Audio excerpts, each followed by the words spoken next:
April మాసంలో చివరి రోజున దేవుడు నీతో సెలవిచ్చే మాట ఉందని పరిశుద్ధాత్మ దేవుడు సెలవిస్తున్నాడు. నమ్ముచున్న వాళ్ళు గట్టిగా అరిసివ్ అని చెప్పండి. ఈరోజు ఏప్రిల్ 30వ తారీఖు అండి.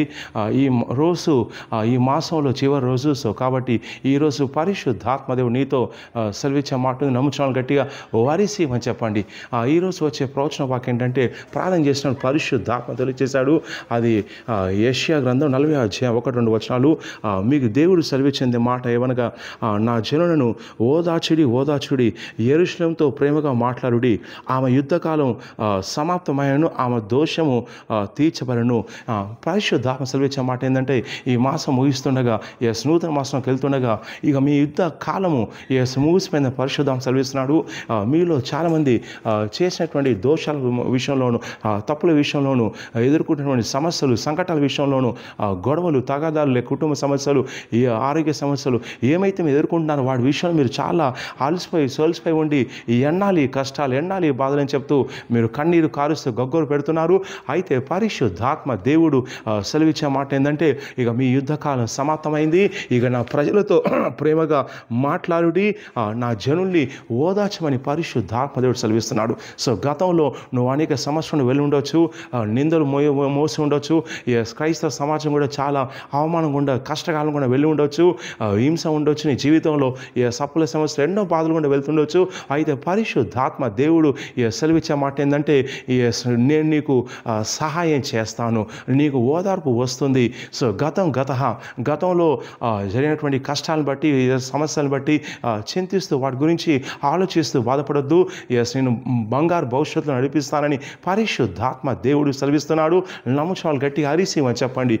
ఇంట్లో ఉన్న కుటుంబ సమస్యలను బట్టి, లేదంటే ఉద్యోగ స్థలంలో, వ్యాపార స్థలంలో ఉన్నటువంటి రకరకాల సమస్యలు బట్టి నువ్వు వేదన చెందుండొచ్చు. కానీ పరిశుద్ధాత్మ సెలవిచ్చే మాట ఏంటంటే, నీకు ఓదార్పు కలుగుతుంది, నీ యుద్ధకాలం ముగిసిపోతుంది, ఇన్నాళ్ళు నువ్వు పడ్డటువంటి సమస్యలకి పరిష్కారం రాబోతుంది.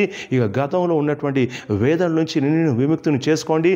ఎందుకంటే గతం ద్వారా సాతాను ఆత్మలు నిన్ను కంట్రోల్ చేసి నేను వెనక్కి లాగాలని ప్రయత్నం చేస్తున్నాయి. కానీ పరిశుద్ధాత్మ దేవుడు సెలవిచ్చే విషయం ఏంటంటే, గతం యొక్క సంఖ్యలను తెంచుకొని ముందుకెళ్తుండగా నేను బంగారు భవిష్యత్తులో నడిపిస్తాను, నీ కుటుంబాన్ని దీవిస్తాను, విడిపిస్తానని పరిశుద్ధాత్మ దేవుడు సెలవిస్తున్నాడు. నమ్ముచు వాళ్ళు గట్టిగా అరిసిమని చెప్పండి. మీలో చాలామంది అనేక విషయాలను బట్టి దుఃఖిస్తున్నారు, బాధపడుతున్నారు, ఉన్నటువంటి వేదనలు బట్టి ఎన్నాలి కష్టాలని చెప్పేసి ఏడుస్తున్నారు. దేవుడు నిజంగా నా మొర విన్నాడా, నా గురించి పట్టించుకుంటున్నాడా, నా యొక్క కన్నీరు చూస్తున్నటువంటి ఆలోచన మీలో చాలామందికి వస్తుంది. అయితే దేవుడు మీ మొర విన్నాడు, మీ కన్నీరు చూచాడు, మీ వేదన చూచారని పరిశుద్ధాత్మ దేవుడు సెలవిస్తున్నాడు. నీ విషయంలో మౌనంగా ఉండే వాడు కానే కాదు, ఆయన రోషం గల దేవుడు, నీ కోసం ప్రాణం పెట్టి మరణాన్ని జయించి లేచి ఉన్నాడు. ఆయన చేత తన బిడ్డగా నువ్వు అనేక శిఖర్ల గుండా వెళ్తూ, అవమానం గుండా వెళ్తున్నప్పుడు ఆయన చూస్తూ మౌనంగా ఉండే దేవుడు కానే కాదు. నేను విడిపించడానికి మార్గాలు నేను సరళం చేస్తున్నాను, నేను దర్శించడానికి, నీ కుటుంబాన్ని దీవించడం కోసం నీ వెనుక నేను పని చేయుచున్నానని పరిశుద్ధాత్మ దేవుడు సెలవిస్తున్నాడు. ఇక నమ్ముచాలు గట్టిగా అరిసిమని చెప్పండి. ఈ యొక్క 4 మాసాలు నీ జీవితంలో ఇంకా ఏం జరగలేదు, నాకు ఇంకా ఏం కాలేదు, అయ్యో అని చెప్పేసి మీరు చాలా వేదన చెందుతున్నారు. ఇక నిరాశ నుంచి మీరు బయటికి రండి. ఏదైతే జరగలేదో రాబోయే రోజుల్లో నేను జరిగించే విధంగా కార్యం చేస్తాను. మీరు మాత్రం విశ్వాసం ఉంచండి, వాక్యాన్ని ధ్యానించండి, పరిశుద్ధంగా జీవించండి, ఈ వాక్యానికి లోబడండి. నేను చేసిన కార్యాలు నేను చేస్తానని పరిశుద్ధాత్మ దేవుడు సెలవిస్తున్నాడు. ఇక నమ్ముచాలు గట్టిగా అరిసివని చెప్పండి. ఇక మీకు ఓదార్పు కలుగుతా నేను ప్రవచిస్తున్నాను. చెప్పండి గట్టిగా అరిసివని. ఇన్నాళ్ళు మీరు పడ్డ కష్టాలకి ఇక ముగింపు వస్తుందని ప్రవచిస్తున్నాను. ఇక చెప్పండి గట్టిగా అరిసివని. దేవుడు నీ పక్షంగా ఉండి నీ పక్షంగా వాద్యమాడి నీకు సహాయం చేస్తానని నేను ప్రవచిస్తున్నాను. నమ్ముచాలు గట్టిగా అరిసివని చెప్పండి. ఈ స్థలంలో ఒక గుడ్ న్యూస్తో వస్తామని నేను ప్రవచిస్తున్నాను. నమ్ముచాలు గట్టిగా అరిసివని చెప్పండి. సో ఈ ప్రవచనకు ఎత్తుపట్టుకుని ప్రార్థన చేయండి.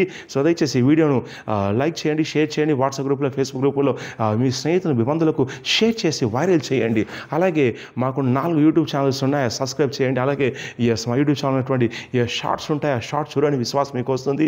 అలాగే ప్రతి ఆదివారం సిగ్నల్ బేతల్ టవర్లో ఉదయం 9 గంటలకు, అలాగే సాయంకాలం 5 గంటలకు అభిషేక ఆరాధనలు ఉన్నాయండి. రెగ్యులర్గా పాల్గొనండి. ప్రతి శనివారం నాడు నేను లోతైన ప్రవచన డెలివరెన్స్ కోసం పోస్ట్ పంపిస్తున్నాను. కావాల్సిన వాళ్ళు కింద నెంబర్కి కాల్ చేసి వివరాలు కనుక్కోండి. ఈ ప్రవచనం ఎత్తిపట్టుకొని ప్రార్థన చేస్తుండగా దేవుడు సెలవిస్తున్న మాట ఏంటంటే, ఇక నీ దుఃఖ దినములు మూసిపోయి ఉన్నాయి, నీ యుద్ధకాలం మూసిందని సెలవిస్తున్నాడు. ఇక నమ్ము నమ్ముచున్న వాళ్ళు గట్టిగా చెప్పండి, I receive అని. God bless you.